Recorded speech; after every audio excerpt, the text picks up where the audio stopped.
నమస్తే welcome to VSR breaking news. So ప్రస్తుతం మనం చూసుకున్నట్లయితే తెలంగాణలో డ్రగ్స్ ఎక్కువగా దొరకడం జరుగుతుంది.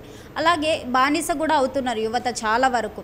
అసలు ఏంటి ఈ డ్రగ్స్ ఎవరు సప్లై చేస్తున్నారు, డ్రగ్స్ సప్లై చేసే వాళ్ళకి డ్రగ్స్కి సంబంధం ఏంటి అనేది మనతో ఉన్న టీపీసీసీ ప్రధాన కార్యదర్శి గజ్జల కాంతం గారిని అడిగి తెలుసుకుందాం. నమస్తే సార్. అసలు ఏంటి సార్ ఈ డ్రగ్స్ ఎవరు సప్లై చేస్తున్నారో, డ్రగ్స్కి వాళ్ళకి సంబంధం ఏంటి అంటే ఏం చెప్తారు? ఈ డ్రగ్స్ సృష్టికర్తనే కేటీఆర్.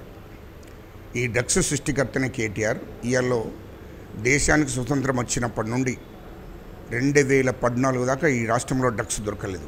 ఏరుగా ఎవరు వేరే దేశాలకు పోయినప్పుడు ఆ దేశాలలో ఎప్పుడు అది ఎవరో ఏరుగా బడాబాబులు ఎక్కడనో అక్కడ తాగి వచ్చేవాళ్ళ అని అనంగా విన్నాం తప్ప అప్పటిదాకా 2014 దాకా ఇక్కడ డ్రగ్స్ దొరకలేదు, డ్రగ్స్ లేదు కూడా. 2014 నుంచి 2023 దాకా 10 ఏళ్ళు విచ్చలవిడిగా డ్రగ్స్. ఎప్పుడైతే కేసీఆర్ ముఖ్యమంత్రి అయిండో, ఎప్పుడైతే కేటీఆర్ మంత్రి అయిండో అప్పటి నుండి ఈ రాష్ట్రంలో విచ్చలవిడిగా డ్రగ్స్ దొరకడం, డ్రగ్స్ సప్లై చేశాడు. ఆ డ్రగ్స్ సృష్టికర్తనే కేటీఆర్. 10 ఏళ్లలో 10,000 కోట్ల డ్రగ్స్ అమ్మాడు ఇక్కడ తెలంగాణ రాష్ట్రంలో. 10,000 కోట్లు.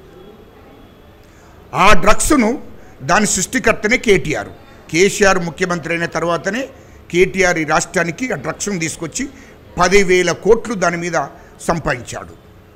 ఎందుకంటే ప్రతి మండల్లో ఇంటర్మీడియట్ కాలేజ్ స్టూడెంట్స్కు, డిగ్రీ కాలేజ్ స్టూడెంట్స్కు, అదే జిల్లాల వారీగా అన్ని జిల్లాల్లో అన్ని మండలాల దాకా కూడా ఈ డ్రగ్స్ గంజాయి అనేది పోయింది. ఇది వాస్తవం.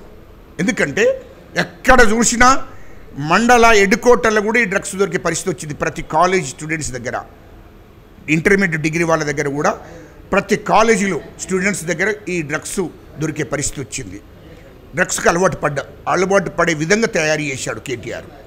ఇయల్లో అట్లా తెలంగాణ రాష్ట్ర వ్యాప్తంగా యువతకు, విద్యార్థులకు అందరికీ అలవాటు చేసి కూర్చున్నాడు కేటీఆర్ మంత్రి హోదాలో. అలా ముఖ్యమంత్రి కేసీఆర్. కాబట్టి వాళ్ళు ఇష్టం వచ్చినట్టు ఇయల్లో తెలంగాణ రాష్ట్ర యువతకు అలవాటు చేశారు. ఇది వాస్తవం.